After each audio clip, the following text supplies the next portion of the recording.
ఇక్కడ అందించిన సమాచారం కేవలం మత విశ్వాసాల మీద ఆధారపడి సేకరించింది మాత్రమే. దీనికి సంబంధించిన శాస్త్రీయ ఆధారాలకు సంబంధించి R24 ఛానల్ ఎలాంటి బాధ్యత తీసుకోదు. ఈ సమాచారాన్ని పరిగణలోకి తీసుకునే ముందు పండితులను సంప్రదించి పూర్తి వివరాలు తెలుసుకోగలరు. పై సమాచారాన్ని R24 ఛానల్ ధృవీకరించడం లేదు.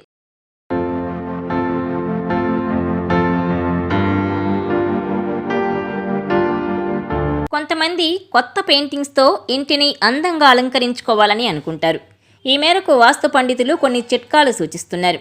మీ ఇంటి గోడలపై ఈ చిత్రాలుంటే సంపద మీ వెంటే అంటారు. అవేంటో తెలుసా?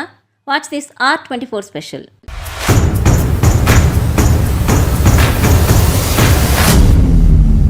ఇల్లు అందంగా ఆకర్షణీయంగా కనిపించాలంటే రకరకాల వస్తువులు, బొమ్మలు అలంకరిస్తాం. గోడలకు వివిధ రకాల అందమైన పెయింటింగ్స్ను ఏర్పాటు చేస్తాం. అయితే అవి మీ భవిష్యత్తును శాసిస్తాయనే సంగతి మీకు తెలుసా? కొత్త ఏడాదిలో మీ జాతకం మారిపోవాలంటే ఈ చిత్రాలను మీ ఇంటి గోడలకు అలంకరించండి. ఇంట్లో 7 గుర్రాల చిత్రాన్ని ఉంచడం చాలా శుభప్రదమని వాస్తు చెబుతోంది. ఇది ఇంట్లోకి పాజిటివ్ ఎనర్జీని ఆకర్షిస్తుంది. ఇంట్లో నివసించే అందరి జీవితాలు అభివృద్ధి వైపు సాగుతాయని పండితులు సూచిస్తున్నారు. ఇంట్లో 7 గుర్రాల పెయింటింగ్ ఉంచితే లక్ష్మీ కటాక్షం దొరికి ప్రతి విషయంలోనూ విజయం సాధిస్తారు. సంఘంలో గౌరవం పొందుతారు. ఇంట్లో సౌకర్యాలు పెరుగుతాయి. కొత్త సంవత్సరంలో మీ ఇంటికి అదృష్టాన్ని తేవాలనుకుంటే తప్పకుండా 7 గుర్రాల చిత్రాన్ని ఇంట్లో పెట్టుకోవాలి.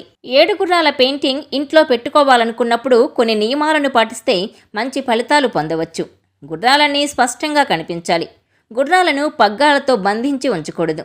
గుర్రాల ముఖాలు ప్రసన్నంగా కనిపించాలి. అన్ని గుర్రాలు ఒకే దిశలో పరిగెడుతున్నట్టు ఉండాలి. ఈ చిత్రాన్ని ఇంట్లో తూర్పు వైపున్న గోడకు అలంకరించాలి. ఆఫీస్ లేదా వ్యాపార స్థలాల్లో దక్షిణం వైపు గోడకు పెట్టుకోవడం మంచిది. ఇంట్లో 7 గుర్రాల పెయింటింగ్ శుభప్రదం. అయితే ఈ గుర్రాలు వేర్వేరు దిశల్లో పరిగెడుతున్నట్లు ఉండకూడదు. ఒక్క గుర్రం ఉండే పోస్టర్ ఇంట్లో అస్సలు పెట్టుకోకూడదు. రథం లాగుతున్న గుర్రం ఫోటోలు కూడా పెట్టకూడదు. యుద్ధభూమిలో పోరాటంలో ఉన్న గుర్రం చిత్రం కూడా ఇంట్లో పెట్టుకోవడానికి పనికిరాదు. ఇలాంటి గుర్రాల ఫోటోలు ఇంట్లోకి నెగిటివ్ ఎనర్జీని ఆకర్షిస్తాయి. సంపద నశించి దారిద్ర్యం చేరుతుంది. ఇక కోపంతో ఉన్న గుర్రం బొమ్మ ఇంట్లో పెట్టుకోకూడదు. ఈ చిత్రం వల్ల ఇంట్లో అశాంతి ప్రబలుతుంది. చిత్రంలో ఉండే 7 గుర్రాలు ఒకే రంగులో ఉండాలి. గుర్రాలు నిలబడి లేదా కూర్చుని ఉన్న చిత్రాలు కూడా ఇంటికి అంత మంచిది కాదు. దీనివల్ల ఆర్థిక స్థితి దెబ్బతింటుంది. ఇంట్లో గొడవలు పెరుగుతాయి. చాలామంది మహాభారతంలోని కురుక్షేత్ర చిత్రాన్ని గుర్రాలున్నాయి కదా అని పెట్టుకుంటుంటారు. కానీ ఇదంత మంచిది కాదు. ఈ చిత్రం ఇంట్లో అశాంతికి, యుద్ధ వాతావరణానికి కారణం కాగలదు.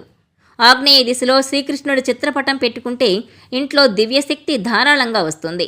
దక్షిణాన కృష్ణుడు గోవర్ధనగిరి ఎత్తిన చిత్రాన్ని పెట్టుకుంటే సమస్యలు దూరం అవుతాయి. ప్రమాదాలను నివారించబడతాయి. నైరుతిలో శ్రీకృష్ణుడి చిత్రపటాన్ని పెట్టుకుంటే దుష్టశక్తులు దరిచేరవు. ఈశాన్యానికి బృహస్పతి అధిపతి. అందువల్ల అటువైపు తప్పనిసరిగా దేవుడి ఫోటోలు, పూజాస్థానం ఉండేలా చూసుకోవాలి. అయితే దేవుడి విగ్రహాలు లేదా పటాలు తూర్పు అభిముఖంగా ఉండాలి. హింసను ప్రతిబింబించే చిత్రాలు ఇంట్లో పెట్టుకోకూడదు. ఇవి ఇంట్లోకి నెగిటివ్ ఎనర్జీని ఆకర్షిస్తాయి. చంద్రుడు వాయవ్యాధిపతి. ఈ దిక్కులో వ్యర్థాలు పడేయకూడదు. చీకటిగా కూడా ఉండకూడదు. ఇలా చేస్తే ఇంట్లోని స్త్రీలకు ఆరోగ్య సమస్యలు రావచ్చు.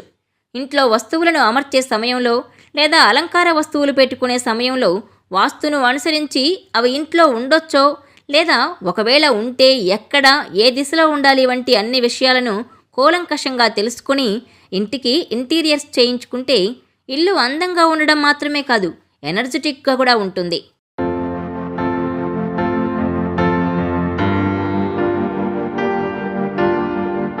ఈ వీడియో మీకు నచ్చినట్లయితే please share, like and subscribe R24 Telugu.